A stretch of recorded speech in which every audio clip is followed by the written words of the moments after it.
So ito ngayon yung heavy duty gun tucker natin ni Mitsushi. Kasi tingnan mo naman yung mga bakal na ginamit sa kanya. Ang kakapal talaga tapos stainless pa.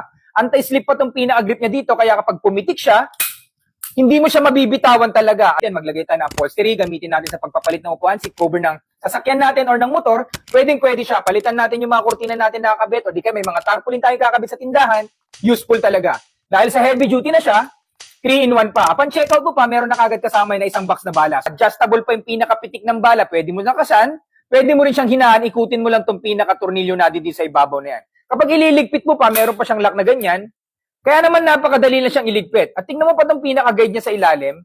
3-in-1 yan. Pero may guide yung pinakalalagyan ng bala. So hindi ka malilito kung paano mo ilalagay yung bala. Meron siyang pattern dyan. Pag pinasok mo yung bala, ilagay mo lang itong pinaka-lock niya. Sigurado ka na yun yung tinamahan mo, lalagyan ng pinaka-bala niya. So ganito na naman kaganda to, 3-in-1 to, kaya ang dali natin gamitin. So ganun kasulit yan, magagamit mo na kagad pagdating sa'yo, netong pinaka gun tucker natin. 3-in-1 gun tucker na ang meron ka. God bless sa'yo.